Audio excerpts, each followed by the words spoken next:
boys, welcome back to my YouTube channel Palak Tales. This is Palak and in this video I'm going to share all the books, reference books, sample papers, everything which I have used in my class 10 journey since इतने सारे लोगों को comment आया था इस video के लिए कि आप अपनी कौन सी बुक्स यूज़ करी थी वो बताओ, रेफरेंस बुक बताओ एंड एवरीथिंग.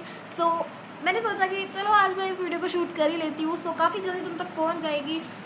आई थिंक 1 या 2 दिन में, क्योंकि अभी मैं शूट कर रही हूँ तो जल्दी से एडिट करके आई विल ट्राई कि मैं इसे पोस्ट कर दूँ.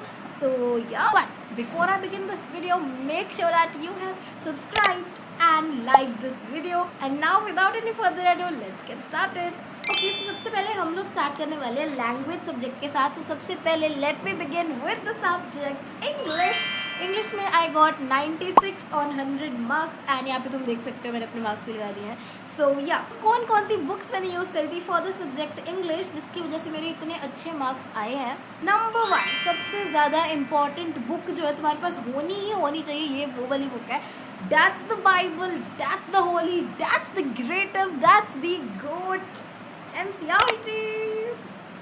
This book you need to have. Like मुझे नहीं पता तुम कहाँ से लोगे इस बुक को, बहुत सस्ती आती है NCERT की बुक्स.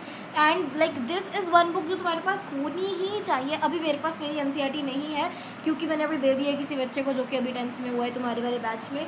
सो मैं दिखा नहीं सकती बट पूरा अच्छे से उसको अंडरलाइन करो एंड पूरा I hope you get the gist कि तुम्हें क्या करना है.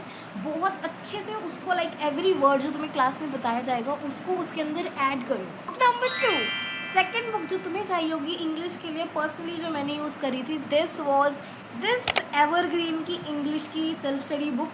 इसके अंदर बहुत अच्छे से तुम्हें एक समरी मिल जाएगी, थीम मिल जाएगा पोइम का, NCERT questions, extra questions, long questions, previous year, like everything. It's just so perfect. This book is really really good and I think English के लिए इनफ है ये बुक, मोर देन इनफ. अगर तुमने NCERT कर लिया और इसके क्वेश्चंस कर लिए, प्रैक्टिस कर लिया, इट्स मोर देन इनफ. इससे अलावा तुम्हें कुछ करने की ज़रूरत नहीं है इंग्लिश में. सो या that is what I did for English. अब हम आ जाते हैं उस सब्जेक्ट में जो हम में से किसी भी बच्चे को पढ़ना बिल्कुल भी पसंद नहीं है and we just hate this subject and इस सब्जेक्ट को इतना ज़्यादा बोरिंग कंसीडर करते हैं. बट ऑनेस्टली 11th क्लास में आके सबसे ज़्यादा मैं इसी सब्जेक्ट को मिस कर रही हूँ, इसी सब्जेक्ट की स्टोरीज़ को मैं मिस कर रही हूँ सबसे ज़्यादा. That subject is Hindi. So Hindi के लिए क्या किया, सबसे पहले NCERT तुम्हें करनी है. तुम्हें पता है 2 NCERT है हमारे पास, क्षितिज की है हमारे पास एक बुक एंड दूसरी है हमारे पास कृतिका. सो ये दोनों बुक्स तुम्हें करनी है. अगर तुम्हारे पास लाइक कोर्स भी है तो तुम्हारे पास आई थिंक स्पर्श और एक और बुक होगी. तो एनीवेज अपार्ट फ्रॉम डैट मतलब तुम्हें NCERT तो करनी ही है.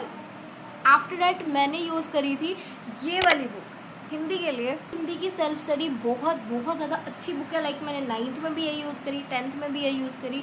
I love this book. इसके अंदर तुम्हें लाइक इन टेक्स्ट जो चैप्टर होता है ना उसके बेसिस की ग्रामर भी मिलेगी, क्योंकि हमारी बोर्ड एग्ज़ाम में वही वाली ग्रामर आती है. कोई ऐसे रैंडम तुम्हें क्वेश्चंस नहीं बनाएंगे ग्रामर में. जो तुम्हारा चैप्टर होगा लाइक उसी के रिलेटेड वर्ड्स तुम्हें ग्रामर में आएंगे. तो बहुत ज़्यादा हेल्पफुल है. अगेन इसमें समरी मिल जाएगी, NCERT क्वेश्चन मिल जाएंगे, long question, short question and बहुत अच्छी बात यह है कि इसके अंदर कॉम्पिटेंसी बेस्ड क्वेश्चन भी दे रखे हैं. यस, क्योंकि हिंदी के पेपर में भी बहुत सारी कॉम्पिटेंसी बेस्ड क्वेश्चंस आते हैं, paragraph questions, everything is given in this one book. Even assertion reason तक दे रखे हैं इस बुक में. So this is a really really good book and कोई भी प्रमोशन नहीं है इस पूरी वीडियो में. जो मैंने यूज़ किया वही इस वीडियो में होने वाला है. सो ऐसा मत सोचना कि मुझे पैसे मिल रहे हैं कोई भी इस बुक को बताने के लिए. इट्स कम्प्लीटली फ्री, कोई प्रमोशन नहीं है. ऑनेस्ट रिव्यू में तुम्हें दे रही हूँ इस बुक का. सो एवरी बुक जो मैं बताऊँगी इस वीडियो में is a honest review. Now let's come to my most favorite subject but also most boring subject which is SST. So SST में मेरे आए थे 98 आउट ऑफ 100 मार्क्स. और ट्रस्ट में अगर मैं तुम्हें ऑनेस्टली बताऊँ ना तो सिर्फ और सिर्फ NCERT is the most important book for SST. मैंने ऑनेस्टली शुरू में एक बुक ली थी दिस एवरग्रीन की सेल्फ स्टडी. ऐसा नहीं है कि इसमें क्वेश्चंस अच्छे नहीं थे बट मुझे ऐसा पर्सनली लगा कि मुझे कोई बुक नहीं चाहिए सोशल साइंस के लिए, क्योंकि कोई ऐसे डायरेक्ट क्वेश्चंस तुम्हें नहीं आएंगे, कुछ ऐसे एक दो क्वेश्चंस होते हैं प्रीवियस ईयर जो आते ही आते हैं। तो अगर तुम्हें प्रैक्टिस के लिए क्वेश्चंस चाहिए तो इस बुक को ले लेना। वैसे तो ये नहीं कह रही कि मत लो, ये बुक बहुत अच्छी है, ये तुम्हें लेनी ही लेनी है, बट बहुत ज़्यादा जो तुम्हारा फोकस होना चाहिए that should be on the NCERTs। ऐसा नहीं सोचना है कि हमने बुक ले ली है तो इसी बुक के क्वेश्चन आएंगे, इनको रट लो। नो, ऐसा नहीं होगा। उसके बेसिस पे या उसके कॉन्सेप्ट के क्वेश्चन आएंगे, बट सेम क्वेश्चन कहीं नहीं आता। इधर उसकी वर्डिंग अलग होती है और anything, but trust me NCERT करनी ही करनी है। SST के लिए it's more than enough and बहुत ज़्यादा इंपॉर्टेंट बुक है। अब मैं तुम्हें देती हूँ एक sneak peek hack for SST में बहुत सारे बच्चे जो है ना, डैम्स वगैरह का जो मैप होता है एक हमारे, एंड बहुत सारे मैप्स हैं उनको नहीं देखते हैं, and cartoons and caricatures history और सिविक्स में से आते हैं उनको नहीं देखते हैं, एंड बॉक्सेस में करके ना ऐसे पिक दिए होता है। अगर तुमने पहला चैप्टर पढ़ लिया है फ्रेंच रेवोल्यूशन कंप्लीटली, तो मैं तुम्हें बता सकती हूँ 100 में से 95% बच्चे इस चीज़ का आंसर नहीं दे पाएंगे कि अर्नेस्ट रैनन कौन था। अर्नेस्ट रैनन इस चैप्टर में तो था ही नहीं दीदी, कौन सी बुक की बात करी हो दीदी। वेल, ये क्वेश्चन मेरे प्री बोर्ड एग्जाम में आया था और मुझे पता ही नहीं था कि ये इस चैप्टर से, क्योंकि ये दिया हुआ था यहाँ पे इस बॉक्स के अंदर दे रखा था ये। सो बहुत इंपॉर्टेंट है कि तुम सारे के सारे बॉक्सेस, इमेजेस, हर चीज़ को देखो, एंड वो बुक्स में नहीं दिया होता है, एंड इसीलिए NCERT करना बहुत ज़्यादा इंपॉर्टेंट है।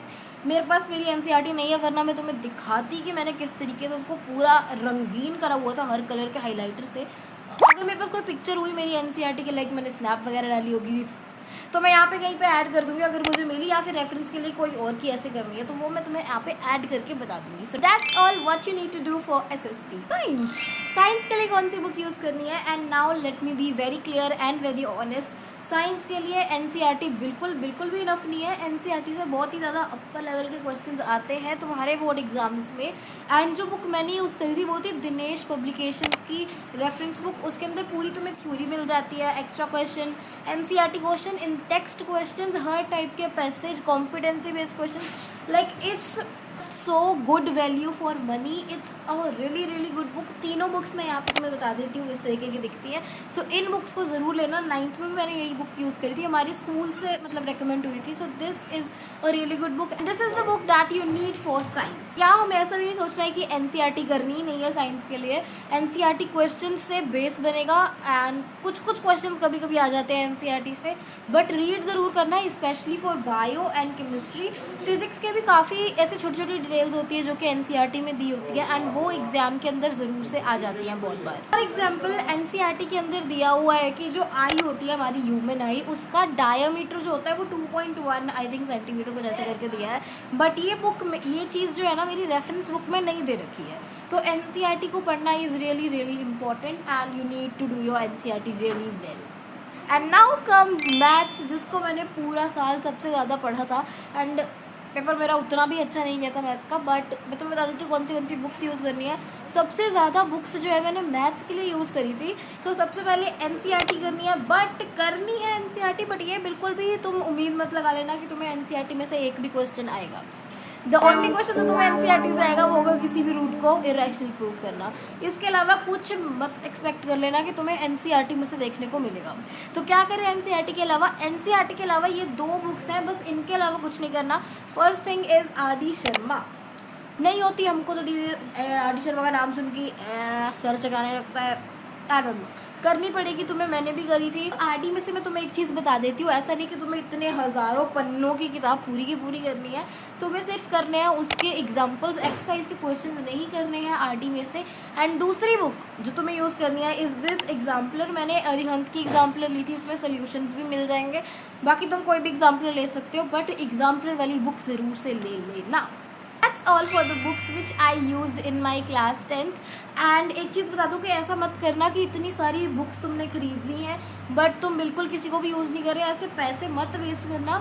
ये वो वाली बुक्स है तो जो तुम जेन्युइनली यूज़ करोगे और जेन्युइनली अच्छे लेवल की क्वेश्चंस हैं इनमें, they are really good deal, बहुत अच्छी तुम्हारी मनी के लिए, it's a very good deal.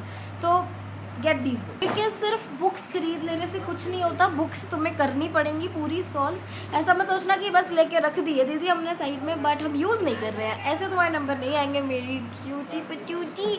उसको करना पड़ेगा, तो प्लीज़ अच्छे से अपनी सभी बुक्स को सॉल्व करना। थोड़ा थोड़ा रोज़ पढ़ोगे तो तुम्हारा सिलेबस ईजिली हो जाएगा कंप्लीट। सैम्पल पेपर्स जो है मैं तुम्हें बाद में बताऊंगी कौन से तुम्हें यूज़ करने चाहिए, कौन से नहीं करने चाहिए। अभी के लिए these are the reference book and the books जिनके ऊपर तुम्हें अच्छे से फोकस करना है। मैथ्स रोज़ पढ़ो, साइंस, एसएसटी, एवरीथिंग रोज़ पढ़ो। हिंदी और इंग्लिश जो है ना उसको तुम सैटरडे और संडे पढ़ सकते हो, मैं उन दिनों में पढ़ती थी। बाकी जो वीक डेज होते हैं तुम्हारे उनमें तुम्हें इनको तो पढ़ना ही। एसएसटी, साइंस और मैथ्स ये 3 सब्जेक्ट रोज़ के रोज़ तुम्हें करने ही करने हैं।